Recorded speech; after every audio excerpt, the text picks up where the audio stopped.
Hello everyone, my name is Kai, and today's video is about my Game of Thrones fanfiction called A Court of Dragons and Lions, while I draw the dragon belonging to my character Anubis.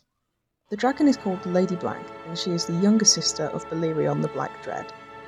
If you don't know who Balerion the Black Dread is, he is the largest dragon to ever exist in a Game of Thrones / A Song of Ice and Fire.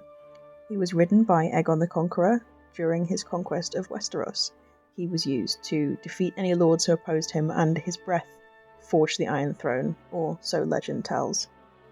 If you enjoy this Speedpaint video and like the idea of an enormous black dragon, please do check out my AO3, which is linked below.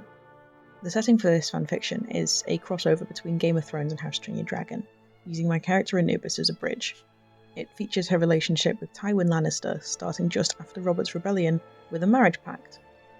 The dragon herself, the Lady Black, was hatched a few hundred years after Balerion in the Hidden World, which was taken from How to Train Your Dragon 3, which is why she managed to live so long and remain so healthy, as she never faced war and suffered less injuries than Balerion, since Aegon used him for his conquest. But the Lady Black remained in the Hidden World, where she had ample food, space, and water. Really, she never faced any kind of conflict except with other dragons, which is why she is so large and so healthy at her age. For now, please enjoy a TTS reading of some of the prologue that I've written for my AO3, and if you enjoy it, please do check it out. Thank you for watching. Tywin Lannister married twice in his life, and twice he married for love.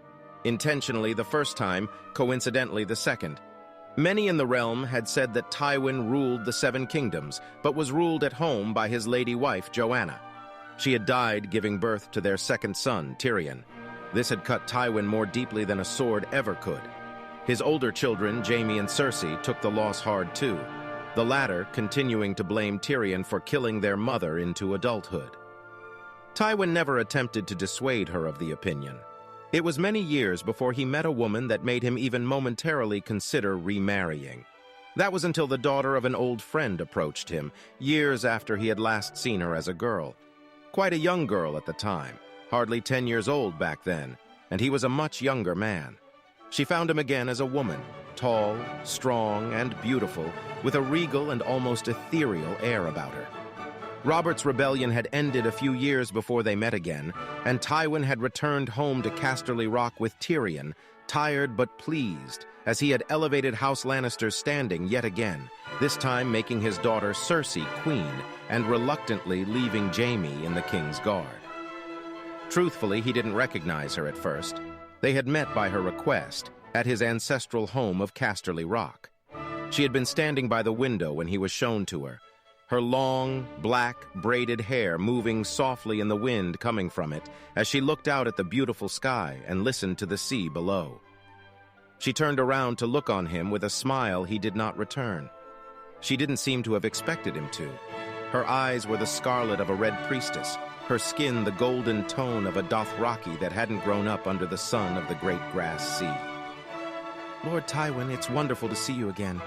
You may not remember me as I was quite young the last time we spoke, but I certainly remember you.